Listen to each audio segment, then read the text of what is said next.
De que maneira a alimentação pode influenciar a experiência do colaborador de modo a torná-la mais positiva, de modo a trazer mais bem-estar para o ambiente de trabalho? Esse vai ser o assunto que a gente vai tratar aqui com o especialista, a Pamela Manfrim, CEO da Apetite, que é uma empresa que oferece serviços de alimentação corporativa. Pamela, muito bem-vinda ao estúdio. Eu que agradeço a oportunidade de estar aqui com você, Luísa. Muito obrigada. Obrigada eu. Pamela, acho que seria interessante para a gente começar aqui, você contar um pouquinho da história da Apetite, que é essa empresa antiga, nasceu lá em Londrina, bem pequenininha, para os nossos ouvintes saberem quem você é também, né? Saberem quem é a Apetite. Então, se você puder dar essa introdução para a gente, agradeço. A Apetite começou há 36 anos atrás e, junto com essa história, eu também cresci. E acompanhei de perto. Eu falo que minha primeira atividade era fazer bagunça na cozinha, Lu. Então, eu ia junto com a minha mãe, fundadora da empresa, que lá em 1989 idealizou esse negócio. E a gente começou com 13 refeições por dia. Então tinha um barzinho e tinha uma construção do lado desse barzinho. E o dono dessa construção perguntou se a gente podia oferecer ali 13 refeições para os colaboradores da obra. E a Márcia é muito empreendedora, desde muito jovem Sua empreendeu. mãe, né, Márcia? Isso, exatamente, a minha mãe. Ela viu ali uma oportunidade de formatar um negócio de alimentação para o trabalhador brasileiro e assim começou com 13 refeições por dia. Hoje são mais de 150 mil serviços atendidos diariamente dentro de toda a escala nacional, do Nordeste ao Sul do Brasil. São aproximadamente 2 mil colaboradores nos mais diversos segmentos. Então, a gente atende desde indústria automobilística, indústria alimentícia, frigoríficos, abatedouros, enfim, são diversos segmentos, em geral, atendendo dentro das plantas dos nossos clientes. Então, aqueles colaboradores que estão ali trabalhando todos os dias, eles vão até o restaurante que a Apetite administra e ali ele tem, muitas vezes, as principais refeições do dia. Perfeito. O refeitório da empresa é administrado pela Apetite, né? Da empresa cliente. Exatamente, Perfeito. exatamente. Pan, e acho que uma coisa bacana, né, que talvez você tenha essa perspectiva de alguém que está por dentro do setor há muitos anos. O que que vocês perceberam de lá para cá, de mudanças, assim, no comportamento alimentar, né, dos profissionais e de como as empresas lidam mesmo com a alimentação corporativa, né? O que que mudou de lá para cá, dessa É, trajetória da Apetite? A alimentação é um benefício fundamental. Muitas vezes a gente lida com pessoas com uma alta vulnerabilidade socioeconômica, e isso significa que, na grande maioria das vezes, a principal alimentação desse trabalhador acontece dentro do ambiente laboral. Isso é uma baita de uma responsabilidade, tanto por contribuir com a produtividade dos nossos clientes, com a segurança do trabalho dos nossos clientes, mas também pensando que aquelas pessoas que estão ali se alimentando, elas têm a sua principal fonte nutricional. Então, realmente é uma grande responsabilidade e, como você bem disse, ao longo do tempo as demandas vêm sendo substituídas. Antes, Lu, a gente tinha restaurantes que eram chamados, né, de refeitórios. Não sei se você já ouviu aquela expressão do bandejão. Sim. Então, antigamente, a gente tinha bandejas de inox grandes, retangulares, as pessoas colocavam o alimento ali, quantidades gigantescas de arroz, feijão. E as demandas têm mudado, né? O trabalho antigamente ele era menos automatizado, hoje o trabalho é mais automatizado. Isso também demanda menos calorias no dia.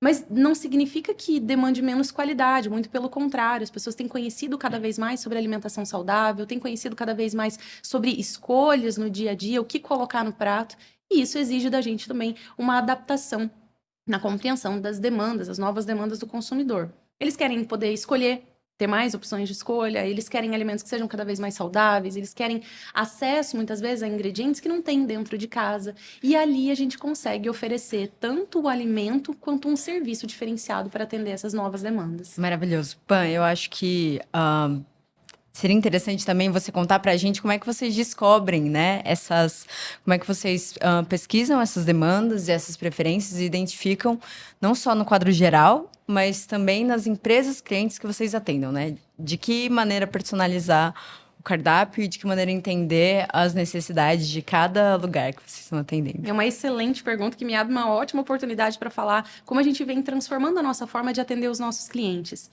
Lu, quando a gente olha para os diversos segmentos, a gente tem também particularidades em relação ao público que a gente está atendendo. Então, vamos dizer que a gente pode fazer um censo, sabe aquele censo que o IBGE faz para conhecer a população, entender como trabalhar os dados populacionais?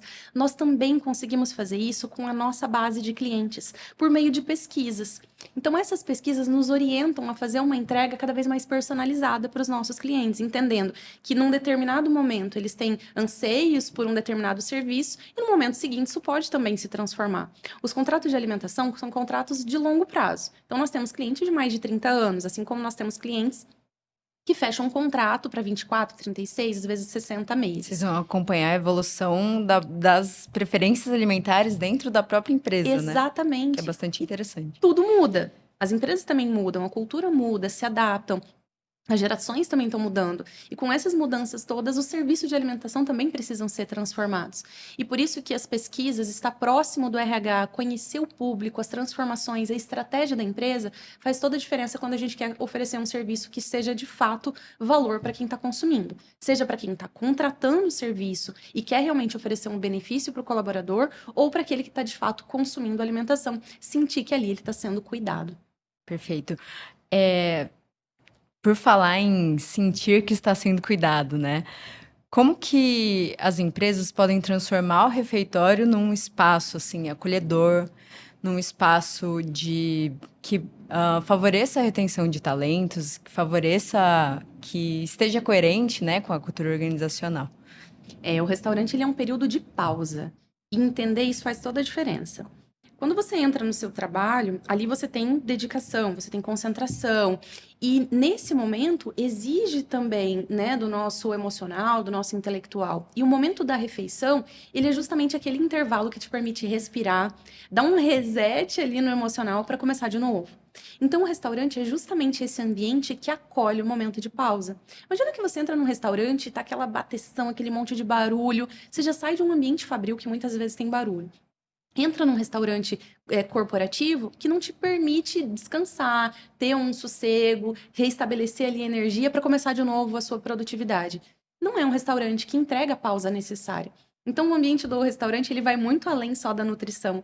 Ele está também relacionado a esses aspectos socioemocionais que a gente, inclusive, trabalha dentro dos restaurantes, com um ambiente que seja acolhedor, toda uma decoração que faça com que aquele colaborador, aquele consumidor também sinta essa tranquilidade no ambiente, para que ele possa voltar para sua atividade no turno seguinte com mais disposição, mais energia, mais focado, justamente porque ele teve uma boa pausa. Então, vai muito além só do aspecto nutricional. Também existe a possibilidade de pensar em eventos e campanhas junto com a RH, né? Que é Com uma toda coisa que a gente certeza. até já comentou aqui em off. Como é que funciona isso? Porque eu sei que vocês também trabalham nesse sentido, né? Exatamente. Como eu disse, restaurante vai muito além só do arroz e feijão. Tem que ter um arroz e feijão bem feito, até porque é comidinha do dia a dia, né? Mas a gente vai muito além disso, Lu. E o RH, ele tem muita demanda. Eu tenho certeza que muitas pessoas sentam nessa cadeira para contar de todo o trabalho que o RH vem fazendo. Seja porque o ambiente vem mudando, as expectativas dos trabalhadores vêm mudando, mas também porque o empregador precisa desse suporte do RH. E quando a gente olha para o escopo de responsabilidades do RH hoje, ele é absolutamente abrangente. Percorre desde aspectos legais até todo um entendimento realmente de como os colaboradores vêm se comportando culturalmente, em termos de capital intelectual. Então, é um trabalho extenso para o RH. E a gente, como parceiro de benefício, a Petit não se posiciona como facilities, nós somos uma empresa de benefícios. A gente está aqui justamente para facilitar esse trabalho, promovendo ali dentro do restaurante um espaço de troca. Então, vamos supor, o cliente ele precisa fazer um onboarding. Ele pode utilizar a estrutura do restaurante para esse onboarding, para já receber da maneira como ele quer que o colaborador se sinta acolhido. Da mesma maneira, ele precisa celebrar metas. Então, onde ele pode celebrar metas com todos os colaboradores? Ele pode celebrar dentro do restaurante e com pequenos investimentos fazer daquele espaço da refeição uma grande celebração. Ele pode reconhecer os colaboradores dentro do restaurante com vouchers. Imagina que o colaborador ele vai ser promovido, Lu. E aí ele vai andar no restaurante com uma sobremesa toda diferente, porque todo mundo que está ali sabe que naquele dia é o dia do reconhecimento dos colaboradores promovidos. Ele pode ser promovido e ser reconhecido dentro do restaurante, inclusive, para toda a empresa ver. Ele é um dos principais ambientes, além da portaria, onde todo mundo transita. Então, imagina um espaço de comunicação que pode ser feito no restaurante. Enfim, Se eu for sou um ambiente apaixonada por isso. propício, né, para isso, como Exato, você disse. exato. Se for acolhedor, se ele for bem cuidado, se ali realmente tiver um espaço onde as pessoas se sintam acolhidas, realmente tem espaço para tudo isso também. Você falou do arroz e feijão. E tratando agora de cardápio, né? Quais fatores realmente importam para os profissionais, né? E isso te pergunto com base na experiência toda que vocês têm. Quais fatores realmente importam na hora de avaliar se a comida da empresa é boa ou não? Legal, legal. Tem um aspecto de saúde. Então, a gente trabalha sempre questões calóricas, sempre a questão da diversidade, sempre ter opções saudáveis, até porque a gente faz parte de um programa de saúde dentro das empresas, né? Então, por exemplo, para combater questões de obesidade, de riscos cardíacos, enfim, tem todo um estudo de saúde com os colaboradores e o restaurante está ali para contribuir com isso também, para a saúde ocupacional. Mas também, além da questão de saúde, tem, como eu disse, o cuidado. Então, pensar em variedades que atendam às demandas. Quando você estrutura o cardápio, você pensa em cores, você pensa em aromas, você pensa em texturas, pensa também no público que está ali, o perfil de consumo. Lu, vou te dar um exemplo, tá? Uhum. Se você vai colocar uma massa proteica, uma lasanha, por exemplo, que todo mundo adora. Tem lugar que vai ser super bem aceito como uma lasanha proteica, porque a minha geração, pelo menos, ama massa. A gente consome muito menos arroz e feijão. Eu não sei você, se você tem o hábito de consumir muito arroz e Adoro comer feijão. massa. Eu também. Então, em alguns públicos vai ter uma aceitação gigantesca colocar uma massa proteica no cardápio. Mas para outros, eles querem a sustância de uma carne de panela. Então, isso faz parte de entender o escopo de atividades que aquele colaborador tá, que segmento ele atua, né? Qual que é o esforço diário que ele faz e adaptar o cardápio para essas expectativas, tanto levando em consideração hábitos de consumo, quanto também levando em consideração a questão da saúde ocupacional. Perfeito. Você falou que vocês se entendem como empresa de benefícios, né? Não como facilities. Uhum. O que que isso significa? Quando a gente pensa em facilities, a gente está pensando em todas as facilidades, em todas as estruturas para poder atender o aspecto geral. Então, desde a manutenção, portaria, jardinagem, segurança, enfim, são vários aspectos que envolvem as facilities. E muitas vezes isso está junto a uma equipe de suprimentos, ou às vezes com RH, às vezes tem uma equipe dedicada de facilities dentro de uma empresa. Mas a Apetite, ela não atende essas vertentes, porque a gente entende que quando você entra, por exemplo, num jardim, você quer aquele jardim bonito e aquilo te chama atenção porque eventualmente tem uma flor ou porque uma grama está bem cortada. Um equipamento que vai ser feito manutenção, você não quer que ele quebre. Então, desse lado de facilities, ele é uma percepção para que não haja uma falha. O restaurante, por um outro lado, ele tem que trazer um encantamento. É difícil de você falar assim, nossa, eu entrei no banheiro, ele tá tão limpo, poxa, como eu saio encantado desse banheiro. Não, você tem que ter um banheiro limpo. Isso é uma condição básica. Da mesma forma que um arroz, um feijão, uma carne tem que ser muito bem preparada.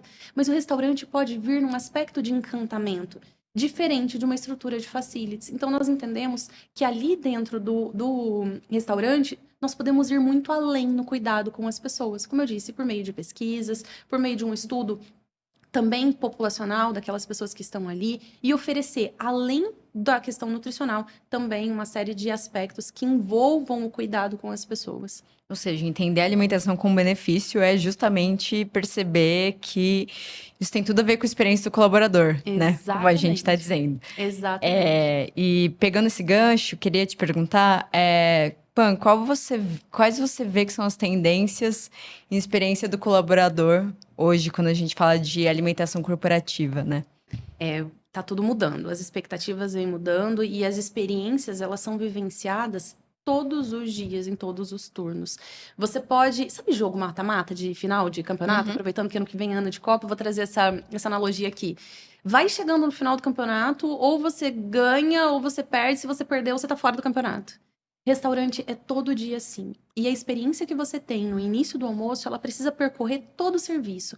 Desde o momento em que eu pego um prato e eu vejo se ele tá bem higienizado, se eu pego uma bandeja e eu vejo que ela tá seca, até no momento em que eu vou tomar o cafezinho na saída e eu vejo que aquele café ele foi também bem preparado, ele tem um bom ingrediente, ele tem uma boa receita, ele tá quentinho, que a cafeteira não tá pingando. Então, imagina toda a jornada do colaborador dentro do restaurante. Aquilo é experiência. Então, quando ele senta senta numa mesa que está bem organizada, quando ele sente o aroma da refeição, quando ele vê que o som do restaurante é um som realmente do serviço de alimentação, ele consegue interiorizar, ele consegue ter um diálogo com alguém sem o barulho.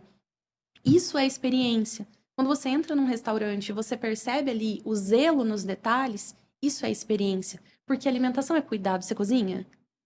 Eu não sou muito boa na cozinha. Então, eu vou confessar isso pra você. aquele dia... Eu amo comer Aham. e tenho pessoas que cozinham bem perto de mim. Você já Mas eu ouviu mesma- aquela expressão assim, ixi, o cozinheiro tá apaixonado hoje? Ou então falando assim, acho que o pessoal da cozinha não tá muito bem hoje. Eu não sei se você já ouviu essas Sim, expressões, sim. mas normalmente quando você come uma comida bem feita, que você sente o sabor, você sente o cuidado, automaticamente te remete a quem tá preparando. E essa experiência do consumo está diretamente relacionada a como quem prepara se sente. Por isso que o cuidado com as pessoas que trabalham no segmento de alimentação, ele tem tudo a ver com a experiência de quem está consumindo. E é isso que a gente acredita, por isso que a Petite é uma empresa que fala de cuidado, e fala de cuidado, e fala de cuidado. Porque nós temos como subsistência, como estratégia de negócio, como drive, o cuidado com as nossas pessoas. Para que elas se sintam bem e elas transfiram isso para a experiência de quem está consumindo. Maravilhoso. A experiência dos seus colaboradores influencia na experiência dos colaboradores das empresas que vocês É isso. servem, né? Claro. E como que vocês... quais são as políticas e práticas, né, da Petite para tratar, para manter esse cuidado com as pessoas de vocês? Ai, Lu, eu amo falar sobre isso também, porque tem muito sentido no que a gente faz. A Petite é uma empresa com muitas mulheres, somos 90% de mulheres no nosso quadro. E é um segmento que emprega muito, né? O food service como um todo emprega muito mulheres. E muitas vezes mulheres que estão em situação de vulnerabilidade, mulheres que cuidam das suas casas sozinhas, que têm filhos e fazem esse trabalho tanto no ambiente corporativo quanto em casa, e nem sempre têm o reconhecimento. Então, é dentro do trabalho que elas encontram a dignidade, que elas encontram realmente a sua fonte de sustento e, principalmente, a sua fonte de liberdade. Porque elas podem, uma vez que trabalham e têm a sua receita, elas podem também tomar suas decisões enquanto pessoas. E trabalho para a gente é isso, e cuidar das pessoas é justamente promover esse ambiente onde elas possam falar, onde elas possam, de fato, serem ouvidas, porque poder falar e ser ouvida é totalmente diferente. Mas ali dentro da Petite, a gente quer um ambiente, a gente trabalha para ter um ambiente onde todas as pessoas tenham voz. E isso faz com que as pessoas se sintam parte, se sintam engajadas por aquilo que nós acreditamos, que é cuidar do trabalhador brasileiro por meio da alimentação. Seja quem trabalha com ele, seja quem consome o nosso serviço. Então, olhar para essas pessoas e entender que o trabalho ele é um grande fator transformacional, isso para a gente é missão. Então, cuidar das nossas pessoas com uma série de políticas de incentivo à produtividade, incentivo ao crescimento. Nós temos universidade corporativa, uma série de benefícios diferenciados para as nossas equipes também. Mas eu acho que o que realmente transforma é um espaço onde as pessoas podem ser quem elas são. E ali serem acolhidas, ali serem ouvidas, ali serem valorizadas. É muito disso que a gente acredita e é todo dia fazendo com que a nossa cultura aconteça de ponta a ponta. E tem algumas peculiaridades, né, nisso de vocês manterem a cultura e de cuidarem do funcionário de vocês, sendo que é uma estrutura descentralizada, né? Imagino que isso... de que maneira que isso interfere, né, nas políticas de vocês, nas práticas de vocês, para manter tudo correndo bem? Bom, a governança eu acho que é a base para tudo isso. A empresa, ela precisa, na verdade, assim, ela é um grande organismo vivo e precisa continuar independente das pessoas que estão ali. Ou seja, ter uma estrutura muito bem formatada de gestão, onde as ferramentas, elas sobreponham, de fato, a rotina. Então, se eu tenho um conjunto de ferramentas, uma estrutura de governança adequada, independente de quem está ali, a gente tem uma cultura fortalecida, canais de comunicação, metodologias de capacitação, indicadores de performance, tudo isso garante que, se em algum momento a gente está fugindo do eixo, a gente consiga colocar de volta e fazer isso por meio de lideranças fortalecidas. Ou seja, trabalha muito a comunicação com as nossas lideranças, porque eles são o elo principal com quem está na ponta. Então, eles são as pessoas que nos representam junto aos nossos clientes e junto aos nossos colaboradores que atuam operacionalmente. Essas são as pessoas que a gente trabalha demais em termos de comunicação. Então, ouvi-los, estar próximo, ter uma série de ferramentas de ouvi-los também para colocar em prática aquilo que eles estão demandando. Enfim, é a forma que a gente entende e que tem dado muito certo ao longo dos últimos anos, o nosso crescimento, um crescimento absolutamente saudável dentro da organização. Perfeito. Vou até pedir para você falar mais sobre esse treinamento de lideranças, essas ações para desenvolvimento de lideranças que vocês têm, Porque bom, primeiro que é um tema caro, né? Você é RH, segundo que a gente já deu até reportagem, assim, sobre o título da reportagem era Desenvolvimento e Liderança, um guia do fracasso. Porque a grande maioria dos programas não dá certo e as empresas consideram que foi dinheiro jogado fora. Então, é sempre bom a gente revisitar, assim, boas práticas, entender de que maneira esses programas podem ser mais efetivos, né? Então, como vocês têm essa experiência com estrutura descentralizada e vocês têm que trabalhar bastante as lideranças, como você está me dizendo, queria que você contasse um pouquinho melhor como é que é, assim. Excelente. Desde 2012, a Petit tem uma universidade corporativa. E cultura de capacitação sempre fez parte da nossa raiz. Até porque, como você bem disse, é descentralizado. Então, ou a gente mostra como fazer, ou então não tem como fazer cobrança. Eu sempre falo aquela frase, né? Se você não formalizou, não tem como você cobrar. O que é formalizado pode ser cobrado. E a formalização, ela vem justamente de um conjunto de treinamentos robustos. Então, o que eu preciso treinar? Como eu treino e por que eu treino? Junto com esse tripé, a gente consegue ter mais efetividade. Se eu entendo o que eu devo treinar, eu também sei os objetivos atrelados a ele. Então, vamos pegar aqui uma linha, tá, de raciocínio. Imagina que nós temos uma série de indicadores que vão nos levar ao sucesso. Crescimento sustentável, resultado na última linha, as pessoas também sendo promovidas, o cliente satisfeito, enfim, uma série de indicadores que me mostram que eu estou no caminho certo. Eventualmente, um desses indicadores, ele sai do eixo, ele não entra num ponto de positividade. Eu preciso ali combater aquela ineficiência, correto? Como que eu faço isso?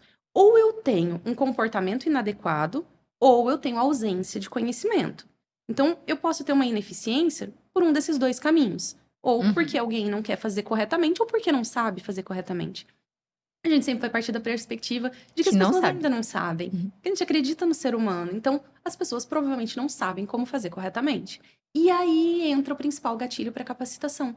As ineficiências que eu tenho que combater dentro de casa. Porque o mercado exige que nós performemos cada vez mais. Não tem espaço para perdas, né, Lu? Então, nós realmente precisamos olhar para a organização e para os indicadores como um direcionador da capacitação. E é assim que a gente trabalha. Então, nós temos uma série de ferramentas para análise de performance. E uma vez que aquela performance não está adequada, que eu enxergo ali uma não conformidade, isso starta uma capacitação objetiva. E a partir dali, eu sei o que eu estou treinando, eu sei o porquê eu estou treinando e venho como eu devo treinar. Então, a Petit trabalha com ferramentas de e-learning, isso já há muitos e muitos anos também, desde 2012 nós trabalhamos junto com a formação da Universidade Corporativa, veio as ferramentas de e-learning.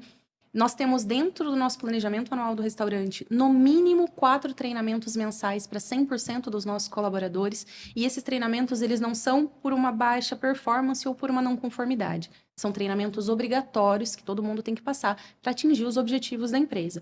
Ou seja, que eu falei aqui para vocês. Primeiro, preparar a empresa para o futuro. Eu tenho um planejamento estratégico que eu preciso desenvolver de competências para chegar lá de forma sustentável. Então, esses são treinamentos obrigatórios que fazem parte da estratégia. Segundo, que são treinamentos corretivos, que visam reorientar o colaborador naquilo que ele deve entregar em termos de performance e resultado. Se eu faço isso, se eu mensuro, e eu tenho uma estrutura de retroalimentação desse sistema, muitas vezes a gente tem efetividade nos investimentos de capacitação. Perfeito. É até interessante isso que você disse, porque um dos grandes erros que a gente percebeu ao fazer essa reportagem dos programas de lideranças que fracassam, que eu mencionei agora há pouco, é o fato de muitas empresas não terem muito bem definido onde elas querem chegar com o treinamento e qual demanda do negócio ou interna mesmo que estão querendo sanar. E então essa existe uma necessidade de estruturar muito bem, né? Perfeito. E você comentou que vocês têm 4 treinamentos mensais obrigatórios para quem está trabalhando ali no restaurante. Queria entender um pouco mais também como são esses treinamentos, porque você disse que mais de 90% dos colaboradores são mulheres, né, na Apetite. E são mulheres que, enfim, já cozinham em casa, tem essa questão do trabalho doméstico, etc. E elas vão aprender a cozinhar na empresa profissionalmente. Sim, E sim. queria saber um pouco mais como é que é essa capacitação. Muitas vezes eles passam por jornadas de crescimento dentro da empresa, Sim. começando como auxiliares, depois oficial de cozinha, e aí começa a ir para o fogão, começa a aprender mais. E o time, quando vê oportunidade de crescimento, eles sabem que eles precisam preparar alguém para estar no lugar deles para poder continuar crescendo. Ou seja, é uma cultura de capacitação coletiva. O gerente de unidade, ele forma, o cozinheiro, ele forma, e ali as pessoas se ajudam nesse processo de expansão trabalhar no processo de expansão, e justamente porque é uma empresa que está em expansão também. Acho que isso, quando a gente quer crescer profissionalmente, é algo que a gente busca, né? Será que a empresa que eu estou trabalhando me permite crescer? Esse é um dos pontos que faz com que as pessoas permaneçam na Apetite também. Nós temos aproximadamente 25% do nosso quadro promovido anualmente, Luiz, e é um dos grandes fatores que fazem com que as pessoas permaneçam. Falando esses 4 treinamentos que você me perguntou, a gente tem treinamentos ali de boas práticas de manipulação, para que a gente tenha segurança alimentar. Nós temos treinamentos de saúde ocupacional, até porque as cozinhas são um ambiente que tem um risco considerável, ou seja, cuidar da saúde do colaborador desde os principais hábitos diários. Nós temos treinamentos comportamentais, também para fazer com que essas pessoas, ao longo do crescimento, dessa jornada de crescimento delas dentro da companhia, eles também entendam todo esse fluxo de responsabilidades que também existem, seus direitos e deveres. Nós temos um código de ética dentro da organização, um guia da cultura. Então, basicamente, esses treinamentos comportamentais, eles estão focados dentro dessa estrutura de governança também. E, por último, nós temos os treinamentos gastronômicos. E aí, como temperar, fazer molhos diferenciados, um formato de apresentação, saladas diferentes, enfim, tudo aquilo que contribui justamente para a jornada gastronômica das pessoas que preparam e das pessoas que consomem. Pam, aproveitando, né, você falou anteriormente que estávamos falando anteriormente sobre como a alimentação é um pilar da cultura de bem-estar nas empresas hoje. É muito importante. Os profissionais, né, as pessoas no geral, têm mais consciência atualmente, mais conhecimento mesmo sobre como ter uma dieta balanceada Uhum. e hábitos saudáveis. A gente fala muito disso, né, atualmente. E é um assunto muito sério, né? Alimentação. Ainda mais, também levando em consideração isso que você disse que em muitos casos, o refeitório é o local que a pessoa vai comer a única refeição do dia dela. Você acha que as empresas, no geral, elas estão dando atualmente a importância necessária para a alimentação? Nesse sentido de perceber como isso é fundamental, né, para a saúde de quem está lá dentro, para o bem-estar de quem está lá dentro, para a cultura, retenção, etc. A gente ainda, enfim, tem um caminho para percorrer. Eu vejo que é um caminho e que, como a gente falou aqui, tudo tem mudado, as demandas têm mudado. O restaurante é cada vez mais um protagonista dentro dessa estratégia de cuidado com as pessoas. Até porque não adianta a gente colocar um escorregador dentro da empresa, não adianta a gente fazer. Isso é até uma piada, né? Sobre Né? como muitos escritórios estão aí com escorregador, pebolim, mas na verdade. A gente não está fazendo o básico, né? Que é justamente dar a infraestrutura necessária para que as pessoas performem bem. Trabalho é isso. Não dá para dissociar. Trabalho não é lazer. Trabalho é trabalho. Lazer a gente faz depois do nosso trabalho. A gente usufrui dos benefícios do nosso trabalho justamente porque a gente teve um bom desempenho naquilo que a gente estava fazendo. Então, olhar para o restaurante corporativo como um aliado nessa estratégia de cuidado com as pessoas, eu acho que tá mudando, Lu, e tá ganhando cada vez mais significado o restaurante dentro das empresas. Até porque o poder de compra vem diminuindo, a gente sabe que o acesso a alimentos saudáveis ele tá ficando cada vez mais caro, e as pessoas. Antigamente, Lu, você falava assim, lembra daquela expressão? Nossa, está preço de banana. Hoje não dá mais para falar isso, porque até a banana tá caro, né? Então, aonde que eu posso contribuir para que as pessoas tenham mais saúde, tenham mais qualidade de vida? Também ali no restaurante. Lógico, um ambiente de trabalho saudável, ele é plural, ele vai desde como a liderança trabalha, como que a estrutura, os recursos, eles são colocados à disposição do trabalhador, mas o restaurante é justamente aquele momento da pausa que a gente comentou aqui. Então, se eu não olho para ele também como um ativo estratégico de cuidado com as pessoas, eu estou tendo um desperdício gigantesco. E esse é um momento que não dá para ter desperdício em lugar nenhum. Então, olhar para o restaurante realmente como um grande potencial, uma ferramenta fundamental para esse cuidado, é um dos grandes diferenciais que a gente pode ter aí enquanto empregador.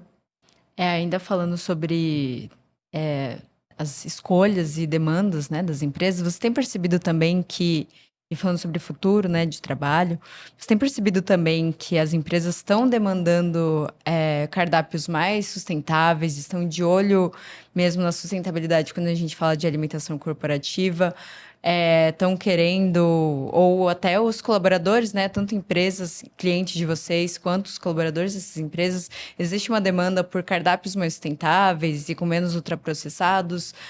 Você vê uma mudança nesse comportamento também? Sim, mas ainda é lento. Uhum, Ainda existe uma grande demanda por fazer com que o restaurante seja valor. Mas valor percebido não é igual para um e para outro. Então, nós temos sim clientes onde colocar uma fritura no cardápio não é desejado, mas por outro lado, a gente tem outros lugares onde isso é valor para o cliente. Então, respeitar a cultura e o timing de cada um também é fundamental. A Petit tem a sua própria cultura, o cliente tem a cultura dele, e eu acho que o você grande tem que sucesso da encontrar parceria o casamento, né? justamente isso. O grande sucesso da parceria é nós compreendermos o que é valor para cada uma das partes envolvidas e ali a gente conseguir fazer um trabalho de qualidade. Então, sim, tem espaços onde o saudável ele é o principal ponto estratégico na composição dos serviços. Mas tem outros lugares onde ele é um ponto relevante, sim, mas não é o mais relevante dentro da estratégia de composição do serviço como um todo. Então, a gente tem clientes que são de várias formas. Agora, algo que é inegável é o tema de desperdício, a utilização de itens que são de fontes renováveis, por exemplo, na construção de mobiliário do restaurante, o tratamento, né, de resíduos sólidos. A gente fala que o óleo é um dos grandes vilões dentro dos restaurantes corporativos, então, olhar para isso como um fator importante também, utilização de água, enfim. O restaurante, ele demanda energia, água, recursos naturais, enfim. Então, olhar para isso tem sido cada vez mais estratégico. Eu acho que não só por uma demanda dos clientes, mas por algo que a gente acredita enquanto Uhum. organização.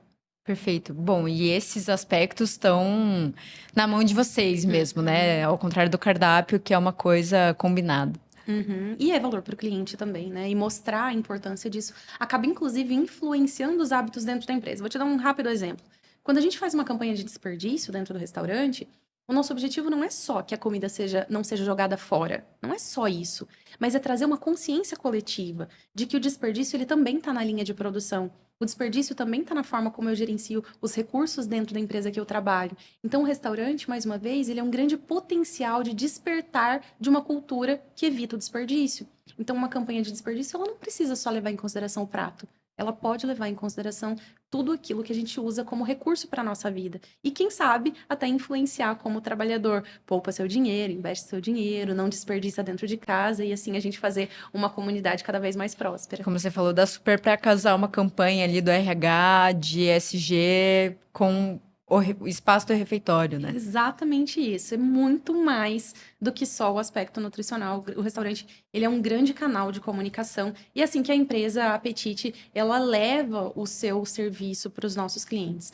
Claro, Lu, tem gente que tá ali buscando arroz e feijão e tá tudo bem e faz parte. Agora, também tem gente que quer integrar. Tem muitos dos nossos clientes que a gente faz reuniões junto com a equipe de endomarketing para falar sobre as comunicações, os eventos que vão acontecer no período do restaurante, ou junto com o gerente de RH também para discutir as práticas que vão acontecer ao longo do mês dentro do restaurante, enfim. A gente está aqui realmente para ser esse braço estratégico e eu vejo que as empresas têm mudado o seu olhar para as pessoas. Seja pela dificuldade de contratação, seja pela questão da manutenção dos talentos dentro das empresas, tudo isso vem chacoalhando bastante aí as cadeiras de RH e as pessoas têm despertado também para esse olhar. Falando em integração, né? Qual você acha que é o papel dos refeitórios em tempos de modelo híbrido, em que Uhum. nem todas as pessoas estarão ali, no refeitório, né, todos os dias e acaba se tornando um local de encontro, pontual? Mais uma vez, o ambiente ele precisa ser acolhedor, justamente para promover esses momentos de troca. Quando você senta na sua estação de trabalho, você está ali com o seu computador e você tem um tempo e tem suas obrigações. Nem sempre as trocas ali elas são propícias, vamos dizer assim. Agora, é no espaço do seu almoço, ou do seu café da manhã, ou do seu lanche da tarde, que você consegue interagir. E Lu, fala a verdade, quem nunca fez um bom negócio, ou trocou uma boa ideia, ou compartilhou algo positivo num cafezinho? É justamente quando você para, que você reorganiza o pensamento, que muitas vezes a solução acontece. Então, o restaurante também é um desses espaços que promovem essa troca, essa comunicação, principalmente nos modelos híbridos, onde as pessoas estão cada vez mais distantes. Então, ter ali um ambiente acolhedor que propicia esse cuidado e essa troca é fundamental para que a cultura da empresa permaneça viva, apesar do trabalho à distância. Perfeito. Pam, mudando um pouquinho de assunto, mas não muito, né? Uhum. Quais você diria que são os maiores erros das empresas ao terceirizar o serviço ali de alimentação corporativa? Talvez o desperdício em não compreender esse papel estratégico do restaurante. É muito potencial que tem ali dentro de transformar o ambiente corporativo como um todo. E quando o RH ele não entende isso, ele compra o serviço simplesmente como uma área que deve funcionar basicamente, ele perde a oportunidade de fazer com que o restaurante seja uma área de encantamento. A gente não quer que seja só mais um ambiente limpo, tranquilo, a gente quer que seja tudo isso, mas a gente pode fazer ser muito além disso, se a gente tem essa integração estratégica. Então, talvez um erro seja desperdiçar as oportunidades de fazer com que o restaurante seja um ativo estratégico para a organização. Que é uma coisa que o RH pode, inclusive, resolver internamente, né? Com Às certeza, vezes. com certeza. E é uma troca. Os nossos gerentes de unidade, as nossas equipes de supervisão são treinados para isso. O próprio planejamento anual do restaurante, Lu, ele traz uma série de eventos. Então, ele traz todo um calendário de interatividade. E se o RH tiver essa proatividade, muitos têm, a gente consegue construir junto, com custos baixíssimos, às vezes irrisórios e às vezes inexistentes, realmente fazer ali um ambiente transformador para a cultura de cuidado com as pessoas dentro das empresas. Então, é um desperdício quando a gente não tem espaço para colocar todo esse potencial. Pode ser aí um ponto de melhoria, uma oportunidade. Perfeito. E já encaminhando a gente para o final aqui, um ponto que me pegou bastante aqui durante a nossa conversa é esse fato de que talvez a maioria das empresas não dê a atenção necessária para o refeitório no sentido de pensar na saúde daquelas pessoas e pensar no fato de que talvez seja a única refeição daquelas pessoas no dia, né? Dependendo, claro, do contexto que a gente está falando, mas enfim.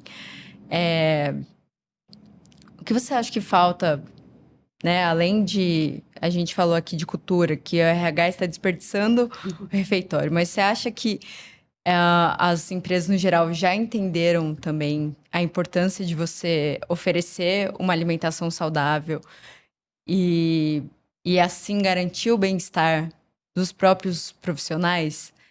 Ou a gente ainda não está dando a atenção necessária que a gente devia estar dando, não está encarando, né, essa parte essencial, que é a parte da saúde das pessoas que estão ali? Eu vejo que cada vez mais, sim, seja por aspectos legais, seja porque dói no bolso, seja porque as pessoas realmente, as empresas realmente estão despertando por o olhar humano. E isso é fundamental. E se a gente pegar, né, as pirâmides de necessidades, a alimentação está ali como uma necessidade básica. A gente pode fazer um bom trabalho, a gente deve fazer um bom serviço, mas olhar para aquilo que está além do básico também pode contribuir para a saúde ocupacional. Lu, se você pegar hoje, o restaurante, ele é um dos investimentos de maior peso dentro da carteira do RH. Então, nós temos ali a folha, nós temos ali o restaurante, nós temos ali, às vezes, um plano de saúde. Então, ele está nos top 3 gastos do RH. Se eu faço tanto investimento nesse sentido, por que também não colher os frutos daquilo que esse restaurante pode trazer? Por meio de pesquisas, por meio de projetos, de campanhas que sejam feitas ali. E a saúde ocupacional está cada vez mais em voga, a própria NR1, com a transformação da NR1 que vem aí para o próximo ano. Eu vejo que se a gente não olha para a saúde, a gente tende a diminuir toda a infraestrutura produtiva da nossa mão de obra. O capital atrelado aos colaboradores, ele é gigantesco. Não dá para treinar e não engajar, porque todo treinamento ele não vai ter aplicação prática. Não dá para promover se a pessoa não permanecer. Então, utilizar ferramentas monetárias, muitas vezes, quando eu não tenho o lado humano atrelado, não traz eficiência. E se eu não trouxer essa eficiência, eu estou tendo desperdício. E o mundo não tem mais espaço para desperdício, seja ele de tempo, de recurso, o que quer que seja. Nós precisamos trazer eficiência. Então, olhar para o restaurante como realmente um grande ativo estratégico que tem um custo elevado e que deve trazer retorno desse investimento realizado, eu acho que muda a chave, muda o jogo e faz com que as empresas sejam mais atrativas também para a captação e também para a manutenção dos talentos. Perfeito, excelente. Pessoal, essa foi a Pamela Manfrim, nossa convidada especial do episódio de hoje, CEO da Apetite. Pamela, muito obrigada pela conversa que a gente teve aqui no estúdio. Eu que agradeço o acolhimento, parabéns pelo trabalho que vocês realizam e tenho certeza que teremos ótimas oportunidades de troca. Obrigada, Lu. E que a alimentação seja cada vez mais um pilar essencial para o bem-estar, para a cultura de bem-estar, né, nas empresas, Com que a gente toda tem certeza. cada vez falado mais. E temos que cuidar das nossas pessoas, né? Esse eu acho que é o grande ponto que muda o jogo dentro das empresas. É a grande lição. É isso Perfeito.